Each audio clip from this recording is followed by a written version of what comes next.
Good day, welcome to News Now on TV360. I am Thelma Okoro. We begin the news with the return of 5,000 displaced persons from Cameroon. They returned to their homes in Borno State, northeast Nigeria.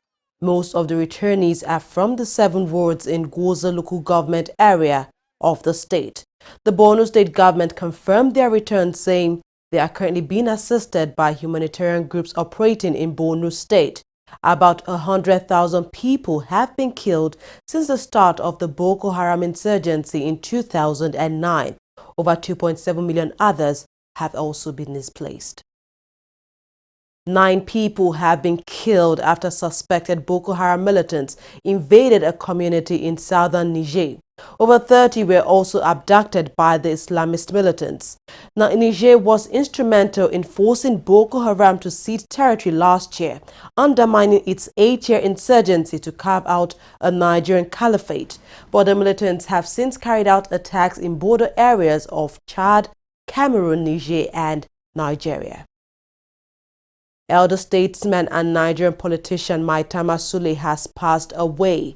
He died at a hospital in Cairo after a brief illness at the age of 88. His death was confirmed by the Kano state government, who also declared Tuesday public holiday to honor the late former minister. At the peak of his political career, Sule was a presidential candidate of the National Party of Nigeria, but lost to Shehu Shagari, who also contested at that time. He was also appointed Nigeria's representative to the United Nations after the coming of civilian rule in September 1979. In 1983, Maitama Sule was made the Minister for National Guardians. He will be buried on Tuesday by 4 p.m. at the Emir's Palace. More on our top stories. Wife of Nigeria's President Aisha Buhari has left the shores of the country for London to be with her husband, President Muhammad Buhari. The president has been in London since May 7th for medical treatment. Aisha Buhari left on Sunday night from the Nnamdi Azikiwe International Airport in Abuja. Her visit to London comes a few days after outspoken Ekiti State Governor Ayo Fayoshi claimed she was denied entry to the president's ward during her last visit. Speaker of the Kano State House of Assembly Kabiru Rurum has announced his resignation from office. Rurum's resignation comes amidst allegations he collected a 100 million naira bribe from business mogul Aliko Dangote to scuttle the investigation of the Emir of Kano, Muhammadu Sanusi II. The House had moved to investigate the Emir for alleged corruption, but later backed down on the claims. Nigeria's acting president Yemi Osinbajo is representing the country at the 29th ordinary session of the African Union in the Addis Ababa, capital of Ethiopia. He joins heads of state and government from all over the continent and other invited global and continental leaders. The session is themed Harnessing the Demographic Dividend Through Investments in the Youth. PDP chieftain Bode George is slamming members of his party, accusing him of anti-party activities. The former deputy national chairman of the opposition party, while speaking to journalists, explained why he has been seen in the midst of politicians away from other parties. Those people who are talking like that are just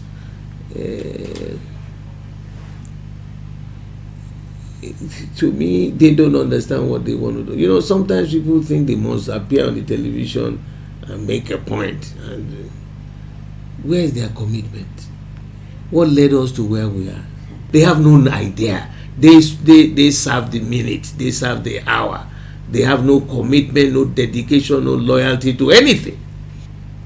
We have a crisis in the party. And I don't want to reopen that because on the national plate, we are trying to, wait for the decision, very critical decision, to be made at the Supreme Court. We are all ears on ground waiting. That will determine the future of this party, the future of this country. Some members of PDP accused Bode George of sponsoring the Labour Party in the forthcoming local government election in Lagos State. The politician is not denying this statement. However, he says the PDP in Lagos has formed an alliance with the Labour Party, and this alliance has the blessing of the national leadership.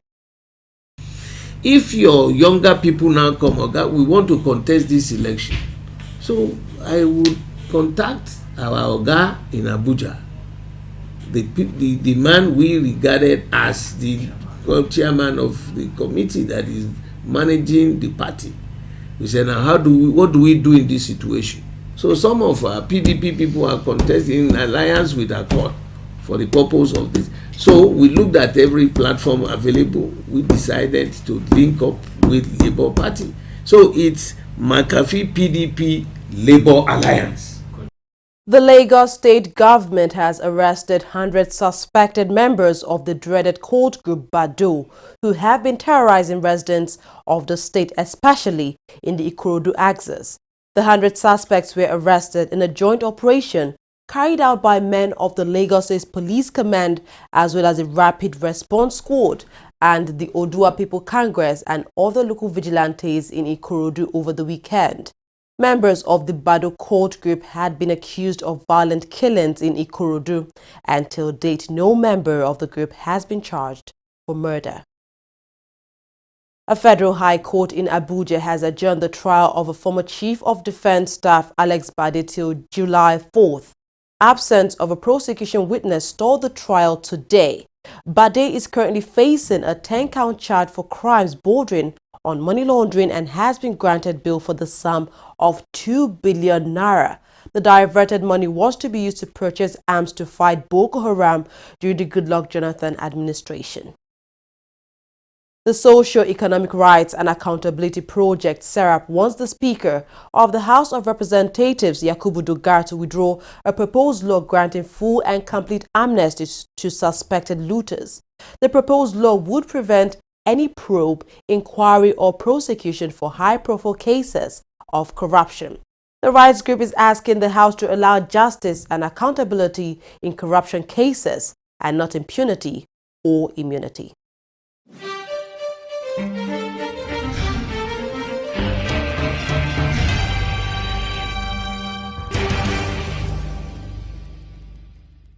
The Wole Soyinka Center for Investigative Journalism, in partnership with the MacArthur Foundation, specially invite you to the Wole Soyinka Center Media Lecture Series. Theme: Light Up, Light In, interrogating the nexus between electricity and basic education in Nigeria. Date: Thursday, 13th July 2017. Venue: Shehu Musa Yar'Adua Center, 1 Memorial Drive, Central Business District, Abuja. Time: 10 a.m. Lead speakers: Anthony Aka, Acting Chairman, Nigerian Electricity Regulatory Commission, and Hamid Boboyi, Executive Secretary, Universal Basic Education Commission. Discussant: Edward Carlin, United Nations Humanitarian Coordinator, UNDP Resident Representative, Obiageli Ezekwesili, Senior Economic Advisor, African Economic Development Policy Initiative, Ime Okon, Project Manager, USAID Energy Power Africa Nigeria, Olabisi Obadofin, Professor of Counseling Psychology, Lagos State University, LASU. Bemiga Ogunleye, Provost, Nigeria Institute of Journalism. Moderator, Al-Kazim Abdul Kadri, Journalist and Director, Victim Support Fund. For inquiries, email wscij@wscij.org or call 0908-251-5179. Be there.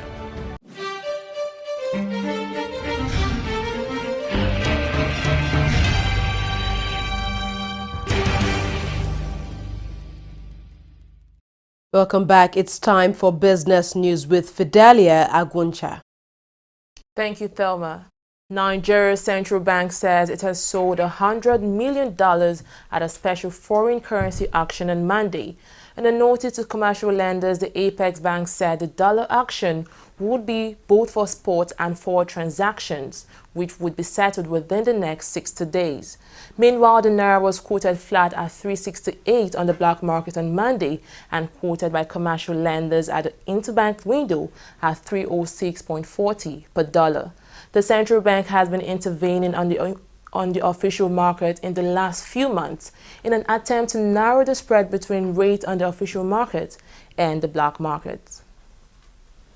The Nigerian National Petroleum Corporation (NNPC) says automotive gas oil, also known as diesel, is being sold for as low as 155 naira per litre in some fuel stations around the country. The price of diesel recently crashed by 42% nationwide after having spiked to an all-time high of 300 naira per litre in the first quarter of 2017. According to the corporation, its strategic intervention ensured the continued decrease in the price of diesel. Oil prices rose for an 8th day on Monday, though analysts said news of rising OPEC production could tamper gains. Brent crude futures were up 19 cents at $49.96 a barrel, while US crude futures rose 23 cents to trade at $46.27 per barrel.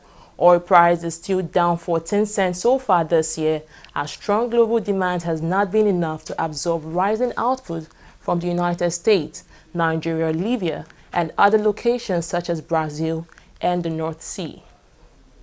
That's all on business. More stories coming up. Stay tuned.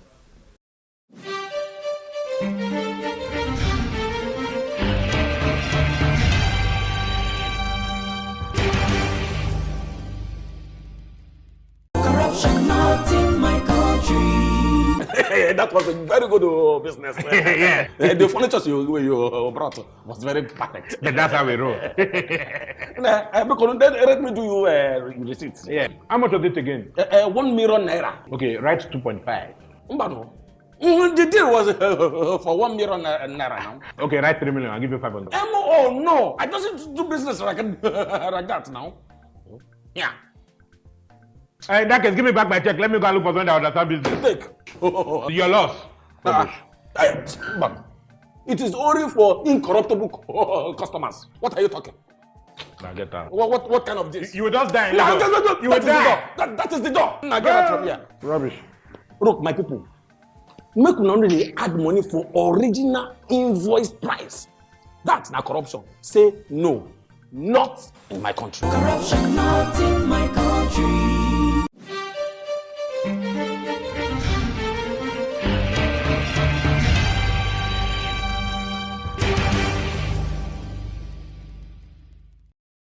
18 people are believed to have died when their tour bus crashed and burst into flames on the A9 motorway in southern Germany. 30 people escaped the fire, 2 of whom are critically hurt. It's still not clear why the bus crashed, as investigations are still ongoing on the incident. The war in the Gulf region is far from being over. Saudi Arabia and 3 other Arab states have extended the deadline for Qatar to accept a list of demands or face further sanctions by 48 hours. Qatar is being accused of supporting terrorism, a claim it continues to deny.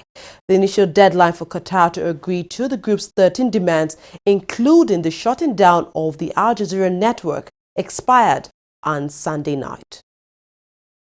MFM FC is now just 2 points ahead of Plateau United on the Nigeria Professional Football League table. This follows a 2-1 win over ABS Football Club. With the latest points, MFM FC now have 46 points, while Plateau United stay on 48 points after they were beaten 1-0 in Maiduguri by El Kanemi Warriors. Akwa United, meanwhile, dislodged Eyimba International from the 3rd spot on the Nigeria Professional Football League table, following the lone goal win last weekend. World champions Germany on Sunday became the first European nation since France in 2003 to win the Confederations Club tournament. The Germans defeated South American champions Chile 1-0 after a very exciting game. The victory also gave Germany their first ever Confederations Cup title. Captain Julian Draxler won the Golden Ball as Best Footballer, while Chile goalkeeper Claudio Bravo won the Golden Glove as Best Goalkeeper, and German striker Timo Werner was awarded the Golden Boot as top scorer. World number 1 Andy Murray began defending his Wimbledon title with straight sets victory against Russian-born Alexander Bublik. The Brit, who was a doubt ahead of the tournament, won 6-1, 6-4, 6-4 in just less than 2 hours. He will now face Germany's Dustin Brown in the 2nd round of the tournament. Well, that's all we have on News Now. Thanks for watching. I am Thelma Okoro.